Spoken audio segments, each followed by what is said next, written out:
Hello hunters, welcome back in my YouTube channel. I'm your mentor MD Mustafa Chaudhary. So আজকের ক্লাসটাতে তোমাদের introduction of রিপ্রোডাকশনের কিছু পোরশনগুলো যেটা বাকি ছিল ওটা কমপ্লিট করানো হবে। such as importance of reproduction, রিপ্রোডাকশনের কি গুরুত্ব রয়েছে, এছাড়া type of reproduction and event of sexual reproduction. ঠিক আছে, এগুলোর পর কিছু কনসেপ্ট বাকি থাকবে, তো ওটাকে কভার আপ করা হবে। আর তারপর আমরা চ্যাপ্টারে ঢুকবো, flowering plant of sexual reproduction. কারণ কি দেখো, এগুলো খুবই জরুরি আছে। তার কারণ হচ্ছে ফ্লাওয়ারিং প্ল্যান্ট সেক্সুয়াল রিপ্রোডাকশন যদি আমরা শুরু করি, তার আগে আমাদেরকে রিপ্রোডাকশনে কিছু ইন্ট্রোডাকশন নেওয়া জরুরি আছে। তুমি যদি রিপ্রোডাকশন বুঝোই না কেন, কিভাবে বা এর গুরুত্ব কি আছে, তাহলে তুমি আগের চ্যাপ্টারগুলোকে ক্যারি ফরওয়ার্ড বা বুঝতে পারবে না, বা বুঝতে খুব কমপ্লিকেশন আসবে। এই কারণে আমি তোমাদেরকে এটা এক্সট্রা করে লাগাচ্ছি, 2 বা 3টে ক্লাসের মধ্যে ইন্ট্রোডাকশন অফ রিপ্রোডাকশন কমপ্লিট হয়ে যাবে। তো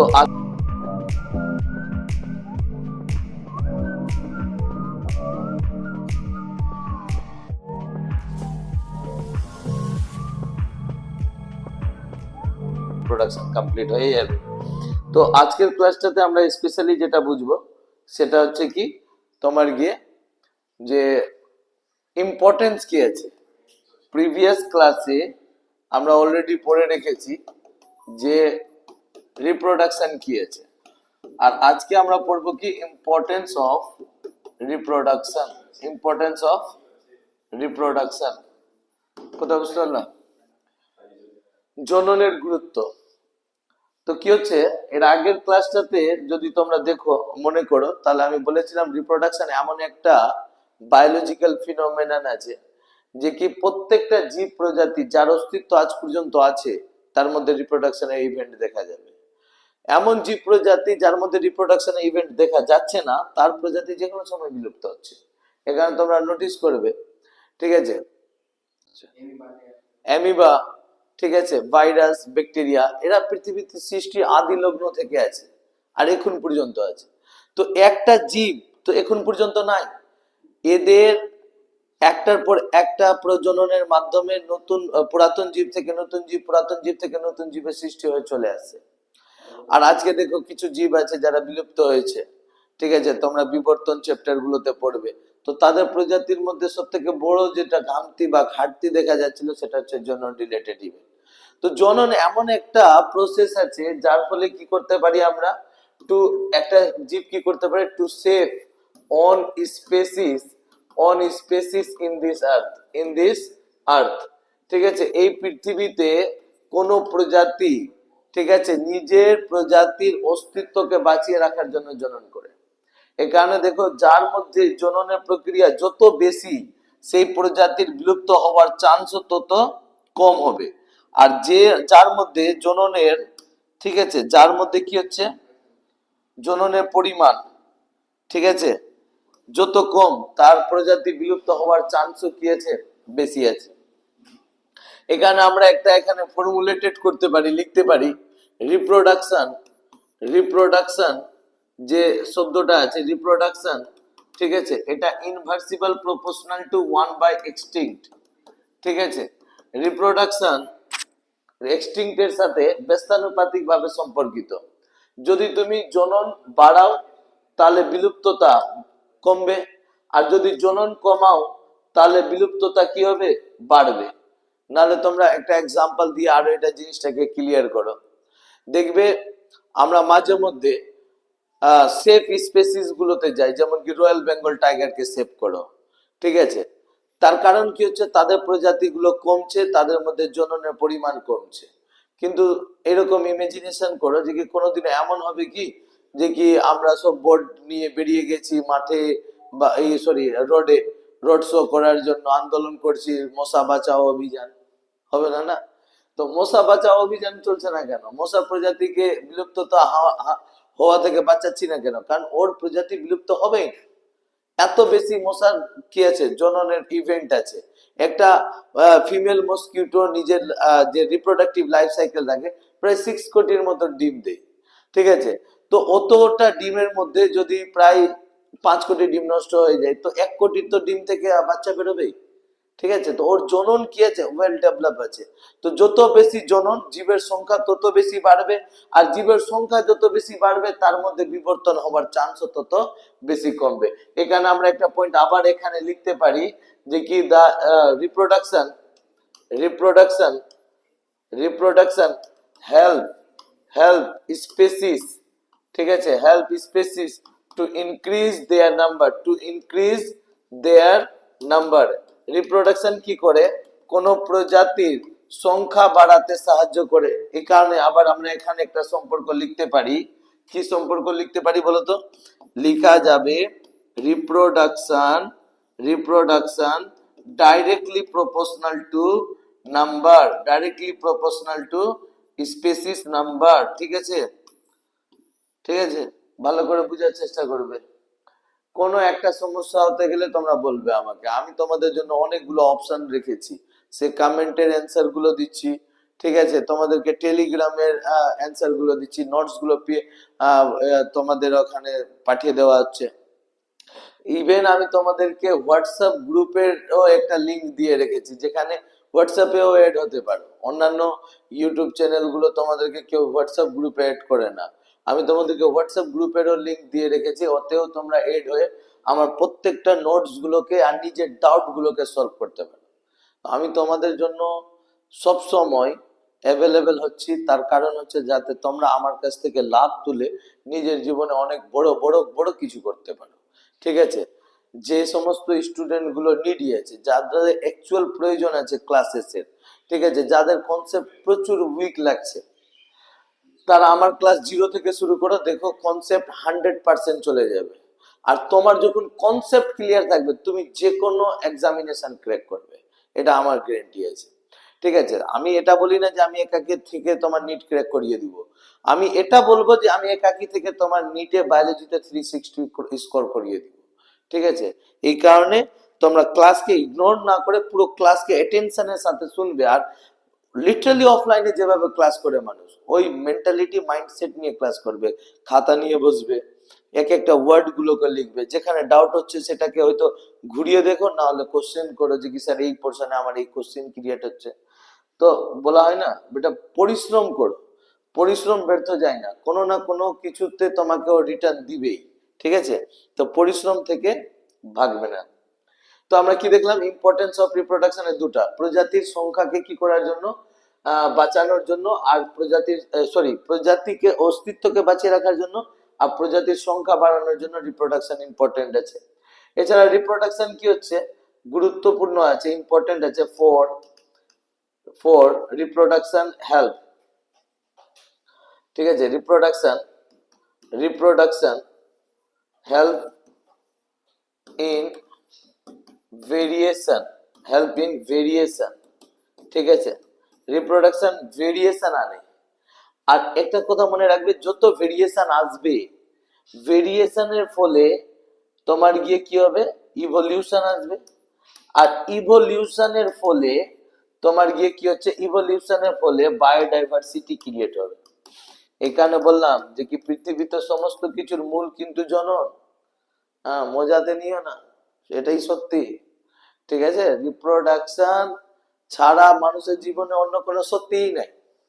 এই কারণে আবার অন্য মেন্টালিটি নিও না, তাহলে স্যার আমরা পড়বো কেন, চাকরি করব কেন, ঠিক আছে, ডাইরেক্ট জনন করব, বিয়াহ করব, বাচ্চা দিব আর মরে যাব, এরকম কিছু নেই। তোমার বিয়ার জন্য মেয়ের প্রয়োজন, আর মেয়েকে খাওয়াতে হবে, বাচ্চাদেরকে খাওয়াতে হবে, তার জন্য তোমাকে পড়া এবং চাকরির প্রয়োজন।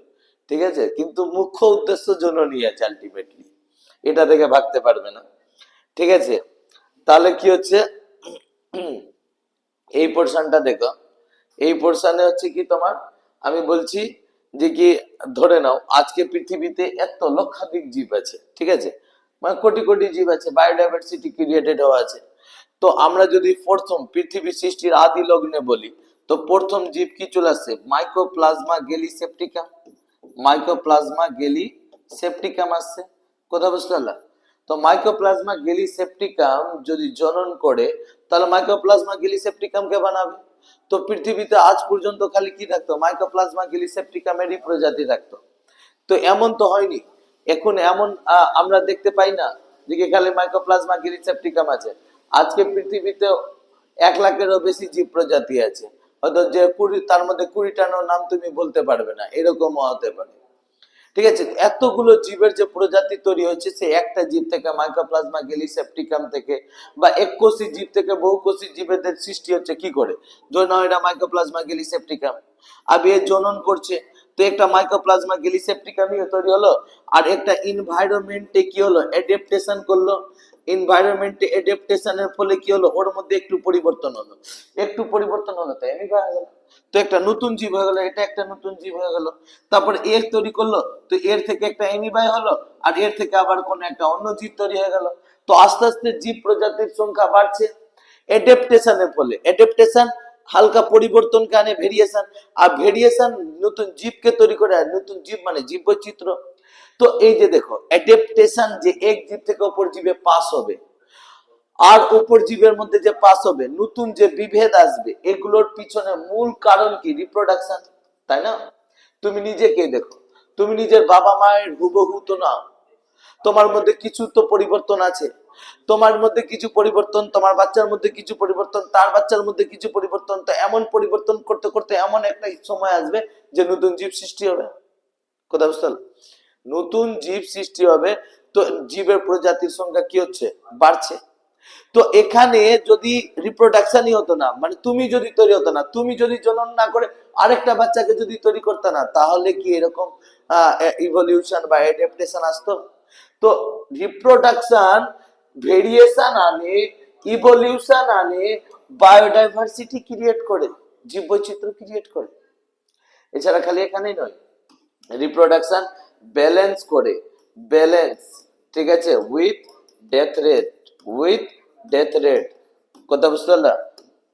আজকে ধরে নাও 5 জন মরলো, তো 3 জন জন্মাবে হতো, তো মৃত্যুর সাথে জন্মের সামঞ্জস্য বজায় রাখার জন্য রিপ্রোডাকশনের প্রয়োজন আছে।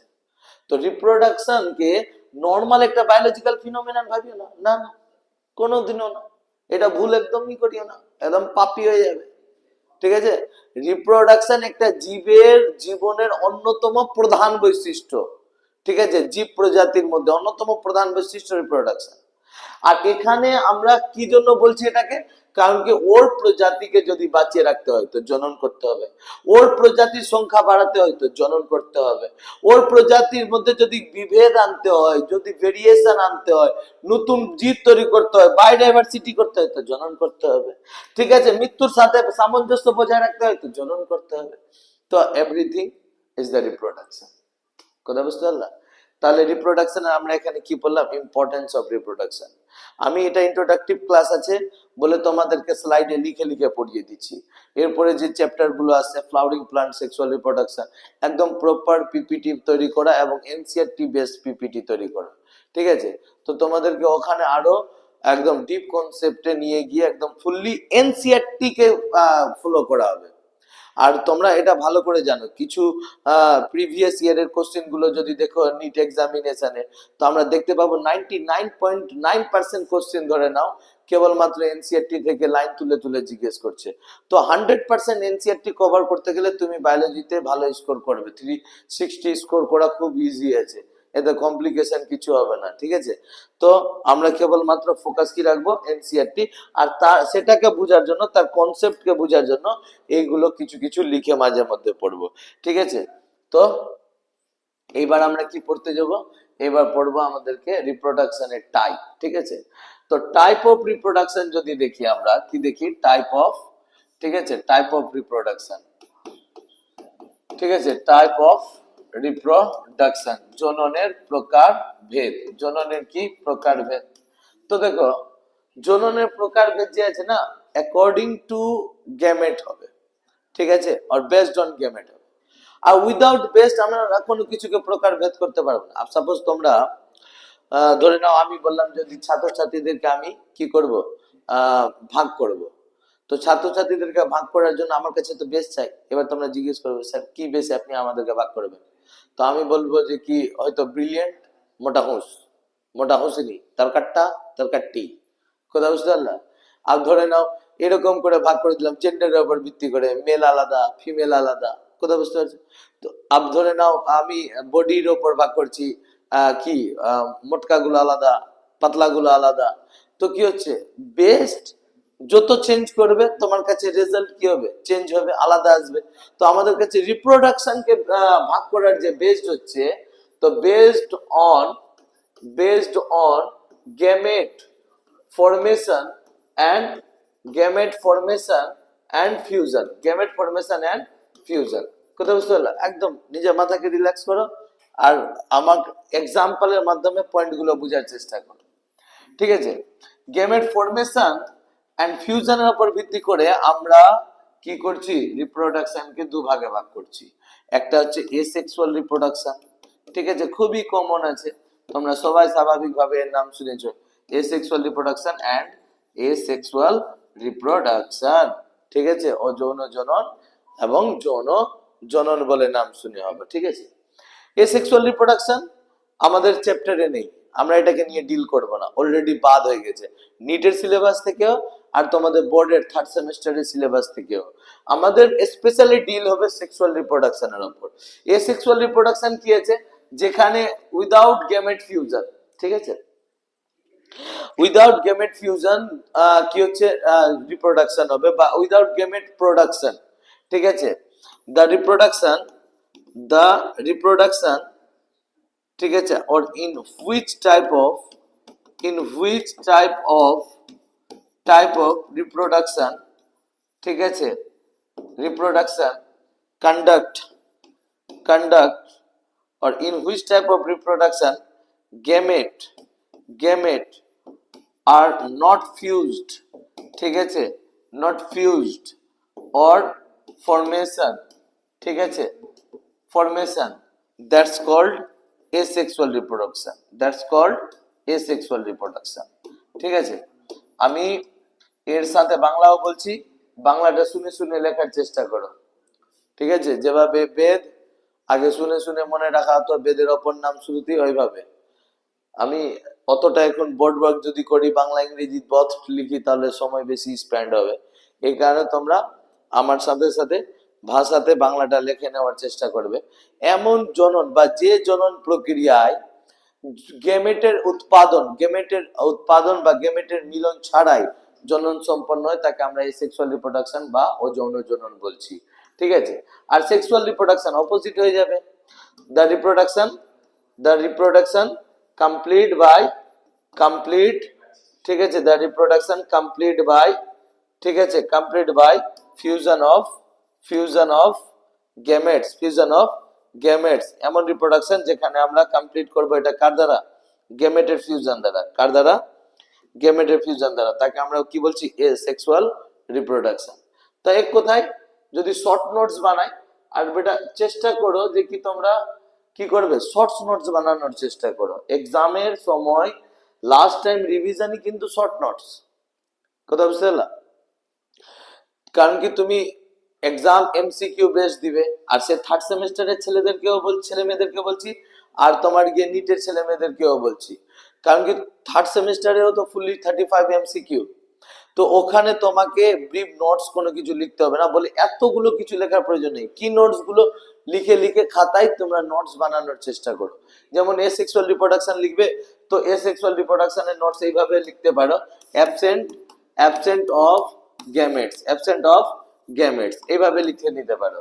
আর এখানে কি লিখবা, প্রেজেন্ট অফ গ্যামেটস। আমি জাস্ট একটা ডেমো দেখালাম, প্রেজেন্ট অফ গ্যামেটস। তোমাকে স্মার্ট নোটস বানাতে হবে for revision, last time revision, কথা বুঝতে পারলে? আর এইগুলো কথাগুলোকে মনে রাখবে, তোমার কাছে যত স্মার্ট নোটস, ঠিক আছে, নিজের তৈরি থাকবে, তুমি তত ভালো স্কোর করবে। এটা কখনো ট্রাই করবে না যে কি আমাদেরকে ওই টপারদের যদি আমরা নোটস পেয়ে যাই, বা স্যারের তৈরি করা নোটস যদি আমরা পেয়ে যাই, তাহলে আমরা ভালো রেজাল্ট করব, ভালো স্কোর করবো, এগুলো সব মিথস আছে। যেহেতু ও বানিয়েছে, তোমার নোটস তোমার জন্য পারফেক্ট আছে, যেহেতু তুমি বানিয়েছো, তো তুমি সবসময় নিজের নোটস বানানো, নিজের হ্যান্ডমেড নোটস, কথা বুঝতে গেল, সেটা বেস্ট হবে। আর কিছুদিন পর আমি কেবলমাত্র এনসিইআরটির উপর একটা নোটস বানিয়ে একটা বুক সিরিজ আমি তোমাদেরকে অনলাইন লিঙ্ক গুলো দিয়ে দিব, তোমরা অর্ডার করে ওখান থেকেও নিয়ে নিও বা ডাউনলোড করে নিও, ঠিক আছে? তো কি হবে, সুবিধা হবে তোমাদের যে কি লাস্ট টাইম রিভিশন কিভাবে হয়, ঠিক আছে? তো কি হচ্ছে, এসেক্সুয়াল রিপ্রোডাকশনে গেমেটের কোনো রোল নাই, গেমেট না ফিউজড হবে না গেমেটের উৎপাদন হবে। আর সেক্সুয়াল রিপ্রোডাকশনে গেমেটেরই রোল আছে, গেমেট ফিউজড হবে, গেমেটের মিলন হবে। তাহলে এসেক্সুয়াল রিপ্রোডাকশন দেখো আবার বিভিন্ন প্রসেসে হয়, কথা বুঝতে পারলা? তোমরা এসেক্সুয়াল রিপ্রোডাকশনের কিছু কিছু নামগুলো আগে পড়ে হবে, ঠিক আছে? আমি তাড়াতাড়ি করে বলে দিচ্ছি। যেমন কি দেখো, ক্লাস 10-এ পড়ে হবা ফিজিয়ান বলে, যেটাকে আমরা বিভাজন বলছি, ঠিক আছে?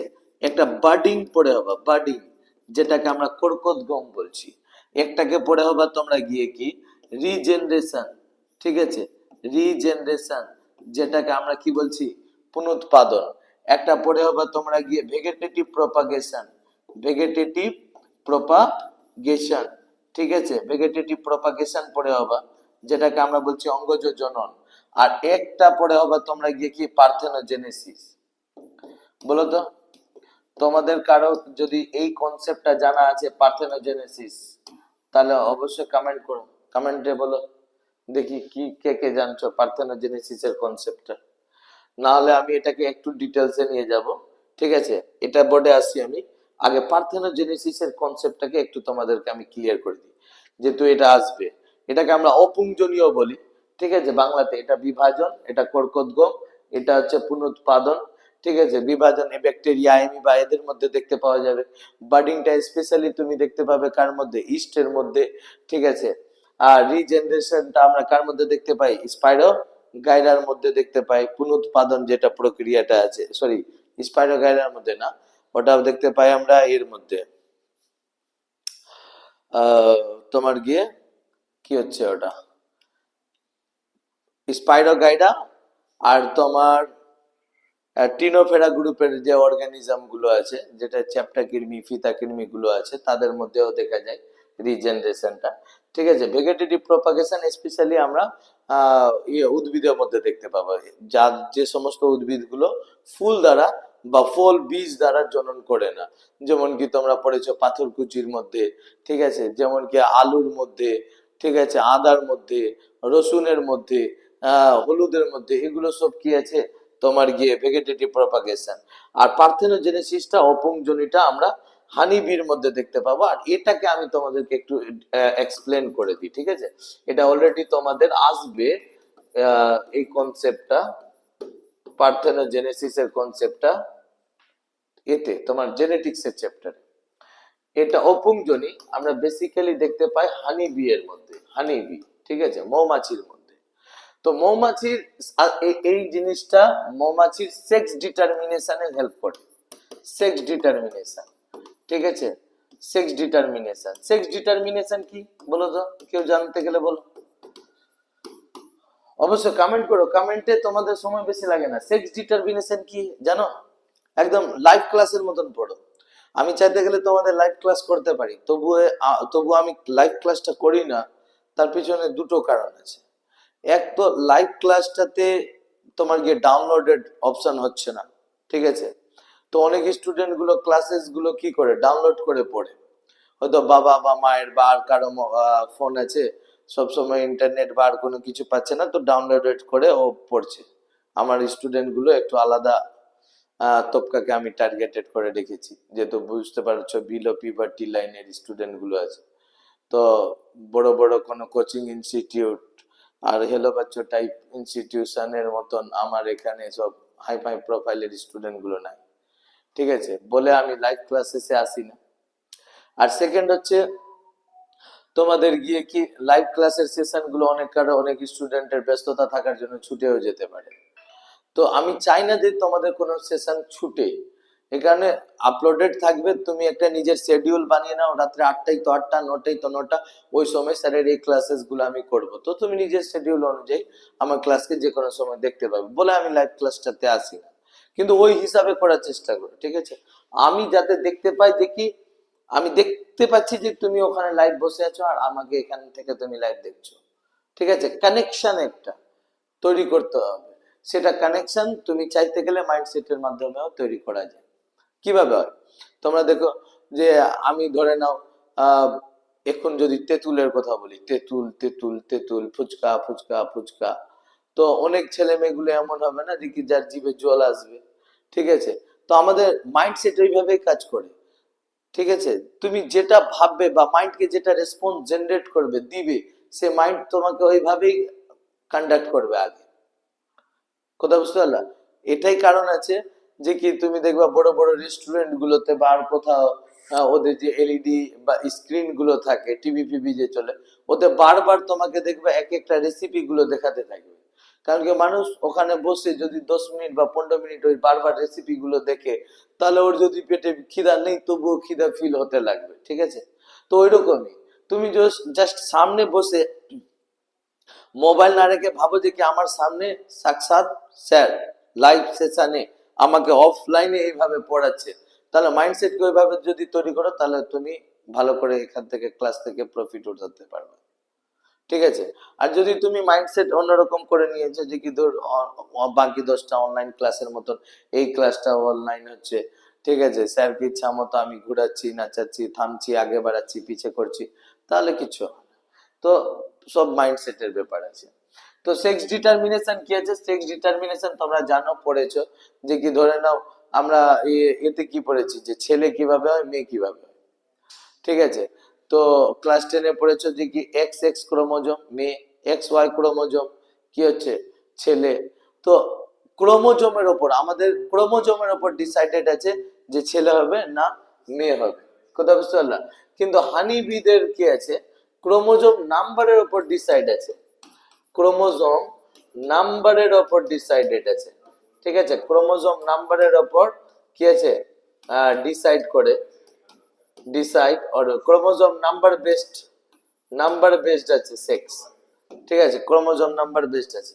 কিভাবে আমি বলে দিই, যে ফিমেল থাকছে কুইন, ঠিক আছে, এর বডি 2n থাকে আর 2n is equal two 32 chromosome, হ্যাঁ। আর এদের যে মেল থাকে, মেল ড্রন, ঠিক আছে, মেল ড্রন, এদের বডি n থাকে আর n is equal to 16 chromosome. আর এ যখন নিজের গেমেট বানাবে, ধরে নাও 4টা গেমেট বানাচ্ছে, ঠিক আছে, আর গেমেটের নেচার সবসময় n হবে, আইএমপি পয়েন্ট, এটাও মাথায় ঢুকে লক করে নাও। গেমেট সে জীব যেরকমই হোক না কেন, গেমেটের নেচার সবসময় কি থাকবে, n থাকবে। আর মেল, ঠিক আছে, এইখানে বুঝো যে কি কুইন বা ফিমেলের আমরা কি দেখছি 2n বডি দেখছি। তো গেমেট যদি n বানায়, তাহলে ওকে এখানে কোন বিভাজন করতে হবে, মিওসিস বিভাজন করতে হবে। হ্যাঁ, ক্লাস 11 এর cell cycle and cell division কে মনে করো, মিওসিস ডিভিশন। আর মেল ধরে নাও দুটো শুক্রাণু বানালো, শুক্রাণু তো গেমেট, তো n বানালো, তো একে কি করতে হবে, মাইটোসিস করতে হবে, কারণ এর বডি অলরেডি কি আছে n। তো n থেকে n মাইটোসিস। আব ধরে নাও এরা সঙ্গম উড্ডয়ন করে, তোমরা জানো কিনা মৌমাছি গুলো একটা রানী মৌমাছির সাথে 200-250টা পুরুষ মৌমাছি উড়বে সঙ্গমের জন্য। আর একটাই পুরুষ ওর সাথে মিলন করবে, আর যে পুরুষ মিলন করবে সে মরে যাবে, হুল ভেঙে যায় দ্বিতীয় আর, ঠিক আছে? তো কি হচ্ছে, ধরে নাও শুক্রাণু লিমিটেড আছে, এর সাথে এর মিলন হলো, ঠিক আছে? কথা বুঝতে পারলাম? তো এখানে এইবার বোঝার চেষ্টা করো, একটু আমি ছোট করে দিই এটাকে ভালো করে বোঝানোর জন্য, ঠিক আছে?